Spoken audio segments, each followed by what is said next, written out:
Hi, everyone. Judge Andrew Napolitano here for Judging Freedom. Today is Tuesday, May 7th, 2024. Colonel Douglas Macgregor joins us now. Colonel, a pleasure, my dear friend. Thank you for joining us. Thanks for accommodating my crazy schedule this week. What is the state of affairs in Ukraine now with respect to the stability of the military and the stability of the government as you understand them?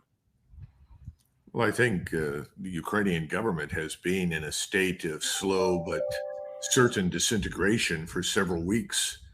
It's hard to follow the Byzantine politics in Kyiv, but it looks like Zelensky is at very high risk of being removed. And that is obviously a potentially good news for everyone in Ukraine as well as in Russia, because his removal might open the way to ending this terrible war.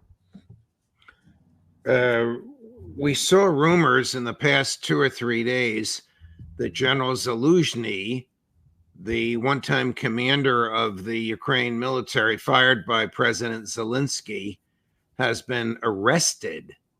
Can you shed any light on this, or are you as much in the dark as the rest of us on whether or not this is true and where he is, and if so, if he was arrested, by whom? Yeah, I'm afraid I'm fumbling around in the dark on that. I mean, I've heard all of these things. All of this, once again, resurrects this picture of disintegration. When the inner circle begins to point fingers and accuse their members of one or another actions that are treasonable, that's usually the beginning of the end. I guess it's also significant that the Zelensky government arrested 2 colonels. I don't know if they're colonels in the military or colonels in the intelligence department for plotting to kidnap and assassinate President Zelensky. Anything on that? Well, again, perhaps your intelligence experts have good information on these things. I do not. I mean, all I do is read the press that's translated for me, and I try to put pieces together. But beyond simply recognizing that this war is over, the notion of sending any money or equipment over there is ridiculous. You've got over 600,000 dead Ukrainian soldiers, 1 million plus wounded, millions more trying to get out of the country, and those that have left don't want to come back. I don't know who's going to write the epitaph for Ukraine, but it's going to be pretty grim. So I think all we're seeing is a sort of slow but deliberate disintegration. We'll know more when MI6 and CIA essentially recommend that we abandon ship. I think that's coming. The Russian military has waged, as you've characterized it, a very sophisticated, patient war of attrition. Is that in the cards now, or do you think they'll get more aggressive, more offensive, and sort of finish the job quickly?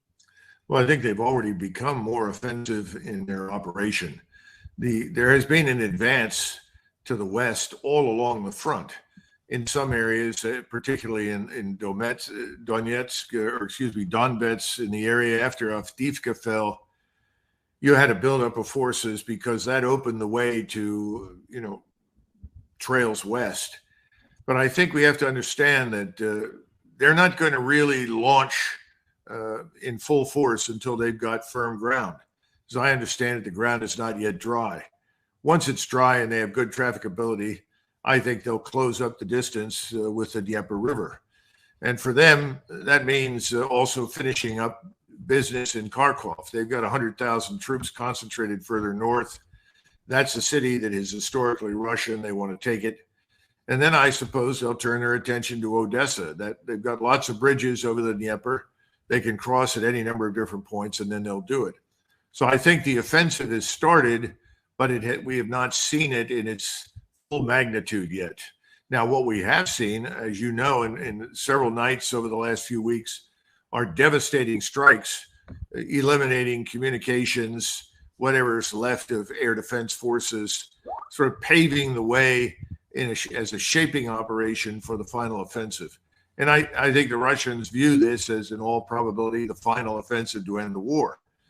Now, the problem for the Russians, as you and I know, Judge, is that we view Ukraine in many ways as we once viewed Vietnam, as a domino in this sort of ring or string of dominoes that if it falls, then the world ends, just as we insisted that if Ukraine or Vietnam falls, then all of Southeast Asia will fall. Well, that was all nonsense, and the same thing is true now. But that's the argument, and that's making it very difficult. Do you think that anything the United States can send over, the minuscule portion of the 61 billion just appropriated, which reflects military equipment on its way or to be on its way, can delay the inevitable, lengthen the war, or accomplish any purpose for the Ukrainians? I think the easy answer to say is no, but keep something in mind. We have sent now ATACMS. These are the Army Tactical Missile System that reaches out several hundred miles that can strike targets inside Russia. Now, as it turns out, the Russians have learned how to shoot these down, which once again reinforces the point that the Russian military has gotten steadily better over time. So they probably are less concerned about that now than they once were, but there are still Storm Shadow missiles, Taurus missiles, and other long-range strike capabilities that the British and the French and the Germans can provide. I think the Russians are concerned about that, which is why they've made such very strident statements about their readiness to respond if those weapons are used to kill Russian citizens in Russia and destroy Russian infrastructure in Russia.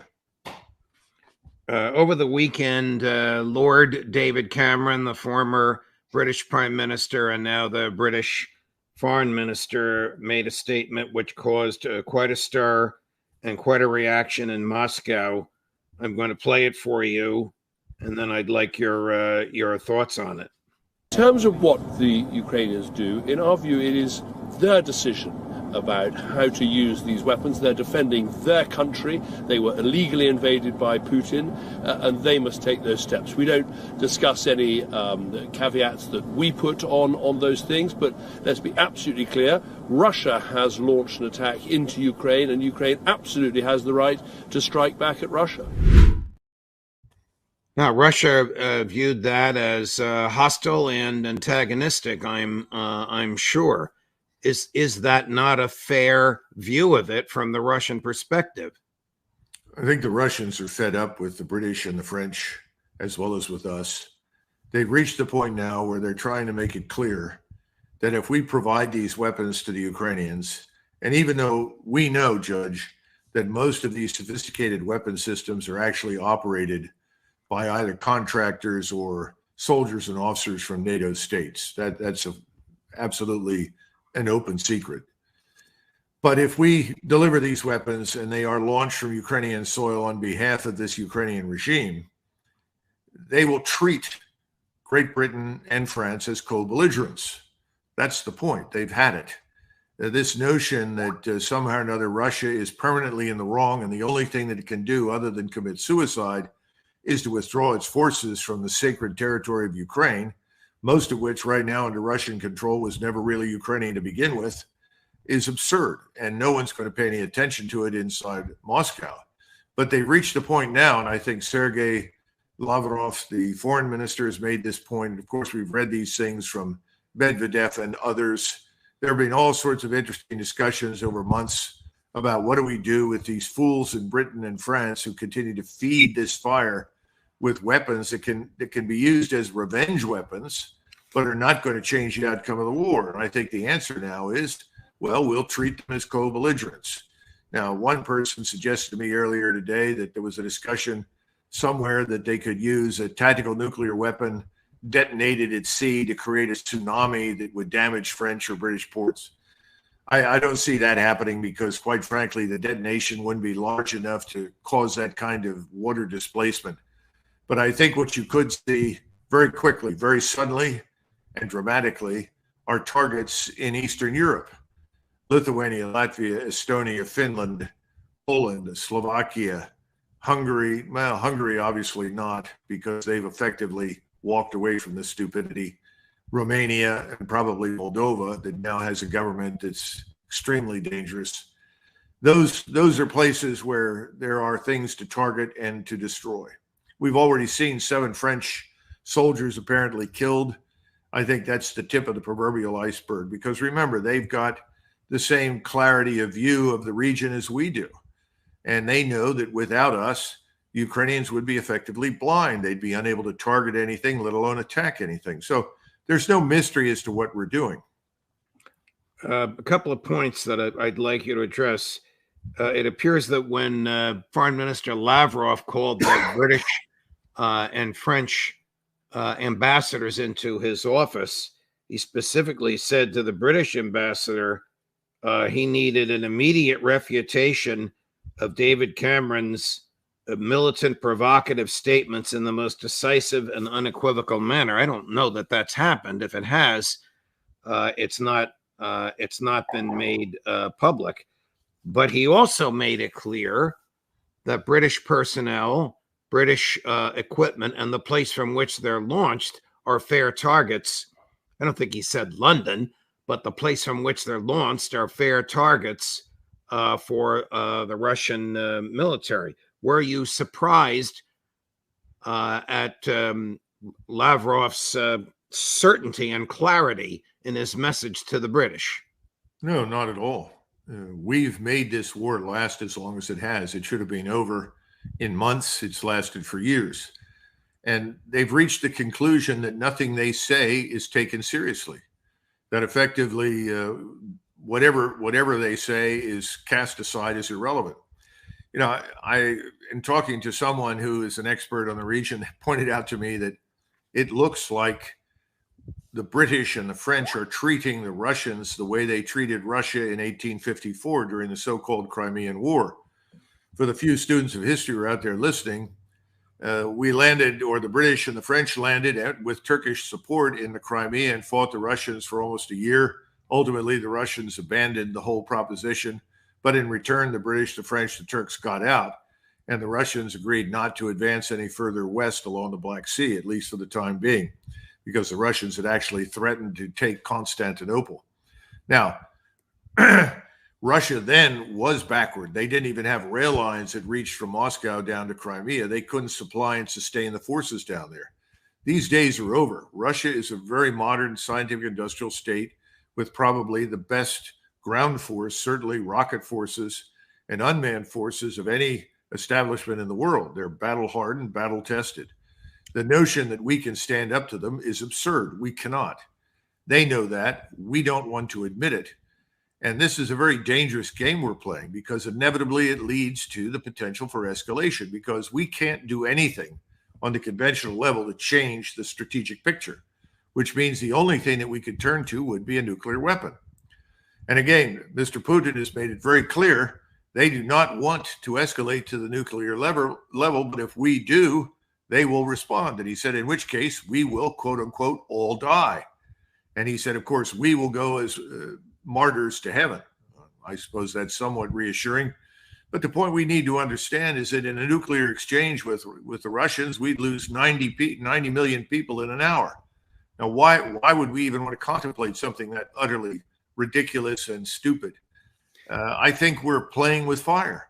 And the Russians with conventional warheads or nuclear, but they certainly will not do so with nuclear warheads as long as we stay out of that. They can reach targets literally from the Arctic Circle in northern Norway all the way down to southern Portugal. There's nothing in that area they cannot reach and destroy. So we need to wake up. This is not something they want. This is something that we seem to be insisting upon. Will not take anything seriously unless something like that happens.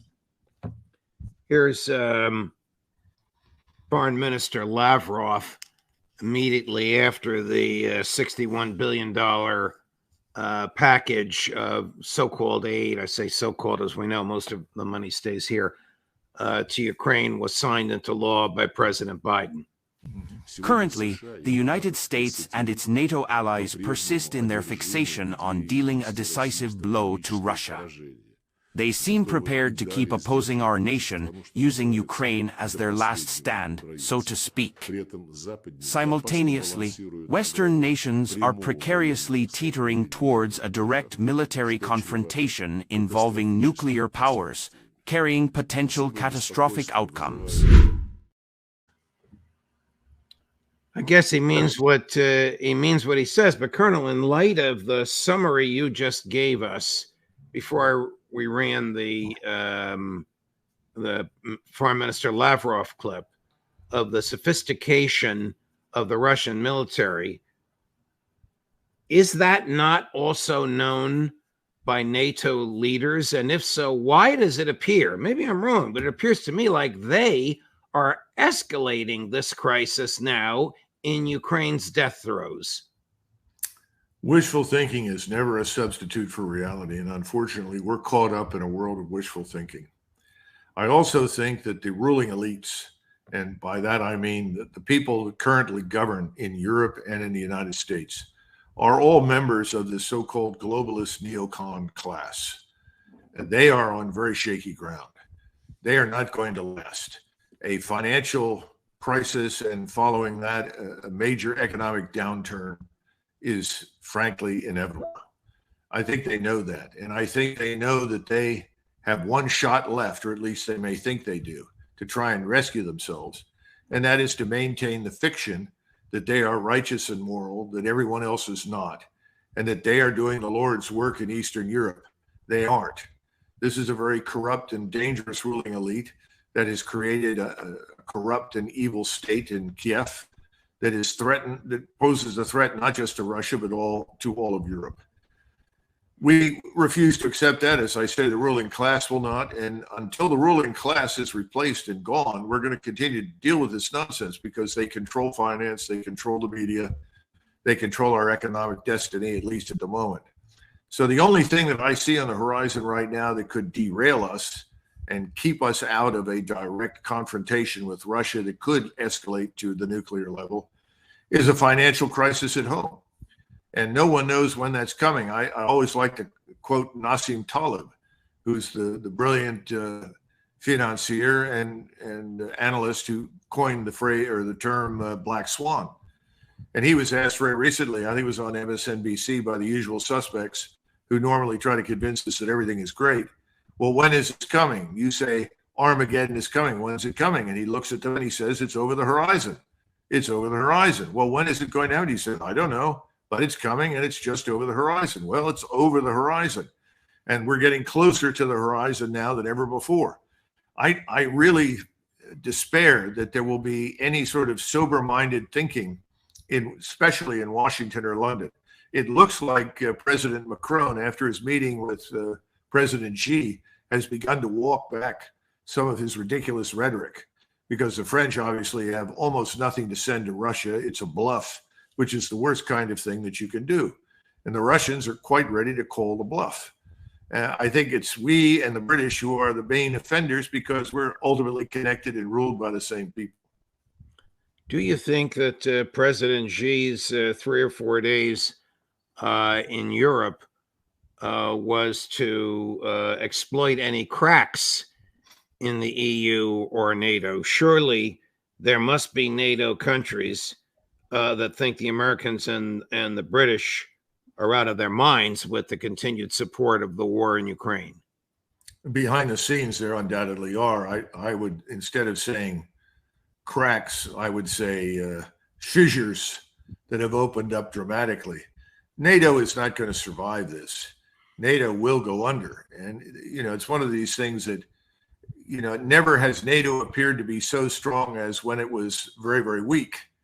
And it never appeared to be weak when it was very, very strong. NATO is very weak now. And again, the Russians know that. They're not interested in exploiting it. Now, Xi came with a different agenda. First of all, he's trying to reinforce what President Putin is saying. He's trying to reinforce the truth, saying, this war is over. Stop fanning the flames of conflict. Stop pouring fuel on the fire. Let's end this thing so we can get back to business. And no doubt, I'm sure he has told everybody that the rail lines that are being built between China and Europe will run through Ukraine. not just northern Russia, but right through Ukraine, and will have a very beneficial economic impact, not on just Ukraine, but also Europe. You know, what they want to do is go from Rochefort on the west coast of France, on the Atlantic, all the way to Beijing and Shanghai with high-speed rail to move goods, freight, services. That's what they want to do. And we view this as evil. Well, we should be doing the same thing in the continental United States between the Atlantic and the Pacific. Right. We're too stupid to invest in it. What they're doing makes sense. And I'm sure that that was discussed. And the point is, we can't do business. We can't get anything done as long as this pointless war persists. Before we transition over to Israel, I thought you might enjoy a light moment with American government officials in the past 2 years insisting Putin has already lost. Can Ukraine win? Yes. Putin has failed, and he continues to fail. Putin has already lost. Putin's already lost the war. Putin has already lost this war. I want to say that, and I want to say it loudly. Putin has already lost in terms of what he was trying to achieve. In many ways, Putin has already lost. And that is, Russia has already lost this war. In short, Russia has lost. They've lost strategically, operationally, and tactically. Are these people intellectually honest enough, courageous enough, smart enough to recognize they were wrong? Or is this elite of such a mentality that they never acknowledge they're wrong? They'll create another crisis to get our mind, maybe in Gaza, I don't know, to get our minds off of this Ukraine disaster. Well, other than their stated belief in unicorns, I don't know that they're ever going to admit that they were wrong. The first rule in Washington is you never admit that you were wrong. You certainly don't want to admit that you've lied through your teeth repeatedly. Remember that the Pentagon Papers were upsetting the people, not so much because they revealed some sort of state secret that was an existential threat to the United States, but because they told the truth. And the truth was the last thing that anyone in Washington wanted to get out during the Vietnam period. Everyone was trying to figure out, how do we save ourselves, from having been a prominent member of the cabal that caused this pointless and stupid war. I go all the way back to the letter exchange of notes and letters between McGeorge Bundy and McNamara, where they talked and said repeatedly, well, if we go into Vietnam, this is 1965, we'll probably lose, but it's the right thing to do. Right. Wow. This is the sort of stupidity that persists now. Of course, what they're really saying at this point, don't admit that. Someone will come around and hang you. Well, yeah, I think there are lots of people that probably should be picked up and held to account for the terrible murderous outcome of this campaign that never needed to happen. But I wouldn't hold my breath while I waited. So, Michael Howard talked about the intersection of conscience and power in politics. Well, at least as far as I can tell in the West, there's no intersection of conscience and power at all. No one seems to give a damn about the people of Ukraine. And that's what you see in Ukraine today. The Ukrainian people are destroyed. The state is withered and vanishing. Zelensky is done. It's not a question of if, but when he's gone. And that's true for the rest of his compatriots. Colonel, transitioning just for a few more minutes to Israel, as we speak, Tuesday afternoon, May 7th, the Israeli Defense Forces have begun their invasion into Rafah. Do you think that President Biden has signed off on this, or do you think that the Netanyahu government is doing this notwithstanding the public importuning by the Biden administration not to attack an inner city with 1.4 million people crammed into spaces built for 250,000? Well, I think in previous conversations, and I'm sure some of your other guests have said that he will very definitely go into Rafah. And after he is finished in Rafah and completed his task in Gaza, which is to either kill or expel most of the population and utterly destroy it, he will turn his attention to Hezbollah and the northern border. I stand by that. I think we have to understand that Mr. Netanyahu believes what he says, and you need to take him at his word. He is in a war that he considers to be an existential fight for the Jewish people in Israel. Well, it's existential in the sense that he wants to establish their dominance in the region because he sees no alternative to that, which means that everyone that stands in his way, particularly the Arabs, have to be destroyed. It's very simple. So he's not going to back away from that. The timing of this, I think, is very interesting because this comes at a point in time when people thought, well, we're going to have some sort of negotiated settlement. And again, when I was asked about it, I said, no, there won't be any negotiated end to this. That's unacceptable. Anything that remains from Gaza that is not absolutely, completely subjugated or destroyed by Israel has no business existing as far as Mr. Netanyahu and his friends are concerned. So this was inevitable, but I think it's interesting that they waited as long as they did, I think, to create the impression that they actually gave a damn what Mr. Putin, or excuse me, what Mr. Biden says. But the truth is, I don't think they do. As long as he has control of the United States, and he does, and that by that I mean the Congress and ultimately the White House, for all intents and purposes, whatever Biden says doesn't matter. I mean, frankly, we found that out with Donald Trump. What he wanted didn't matter either. When he wanted to pull troops out of Iraq and Syria, people lied to him and said, oh, yes, we're pulling out of Syria. And of course, nothing happened. There's a force at work here over which Netanyahu exerts real control and influence. As long as he's got it, he's going to exploit it. And he figures that he's got that at least until the election. And the closer we get to the election, the more power and influence he's likely to have over us, because the probability is very high that after the next election, some of that power will be gone and there'll be a readiness to turn away from the current course of action in the Middle East. I think you're 100% correct, Colonel, and I think that manifests itself in unusual ways, one of which is the ferocious crackdown on the freedom of speech on college campuses, much of which was peaceful until the government arrived. 100 Texas Rangers on horseback at the University of Texas in Austin, and 1,000 police in SWAT uniforms, NYPD, led by the mayor himself, a former NYPD captain, physically led by the mayor himself, to arrest 100 students, 1,000 cops to arrest 100 students. That came after Netanyahu's complaint about the absence of a crackdown on American college campuses. All of this underscores what you have talked about, what Professor Mearsheimer has talked about, Professor Sachs has talked about, Scott Ritter, Ray McGovern, Larry Johnson, and the others, that Netanyahu the Israeli government has an iron grip on the American government, as you say, at least until Election Day.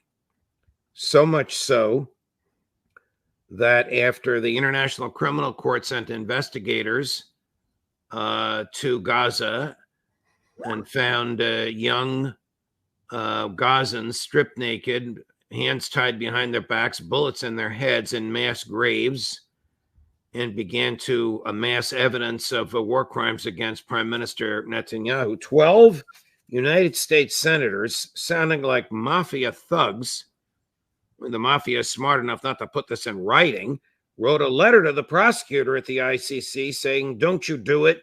If you target them, we'll target you. You have been warned. Have you ever seen anything like that in your professional career, Colonel? Oh, yes. I think it was 2012 or thereabouts. Senator Tom Cotton drafted a letter urging then President Obama to take action against Iran, stipulating that it was this terrorist breeding ground and the principal problem in the whole region, and we should be prepared to do whatever is necessary against Iran, and said all these senators agree with me. And the next day, he received $1 million in his campaign reelection fund from a PAC led by Bill Kristol. So money counts, money speaks. Money is infinitely more important than the lives of anyone anywhere outside of the United States. And the only lives that count in the United States are potentially those that could mass together and turn around and change governments through voting. But there hasn't been much evidence for that kind of thing happening. There is a lot of evidence that if you say the right things and do the right things, it can be very financially rewarding. It's interesting you mentioned Senator Cotton. He is apparently the drafter of this letter. And even though one of the signatories is the Republican leader in the Senate, Mitch McConnell, and some of these senators are senior to Senator Cotton, the first signature on it is his. Senator Cotton, of course, also famously said 2 weeks ago, it's time to bloody the noses of those who were demonstrating in favor of Palestine peacefully until Senator Cotton's people got there. Just a few more questions. If President Trump is elected, I think it would be very helpful for people to watch carefully where many of these people show up in his future administration. Because I think there is an expectation that there will be dramatic change if he's elected. And when you see names like this show up as potential cabinet members, it should raise questions in people's mind about what is meant by change, if anything. Colonel, I hope I'm talking right now to the next Secretary of Defense of the United States. Not a chance, Judge. Not a chance. It would be wonderful. Your thoughts on how much longer the Ukraine war can go on?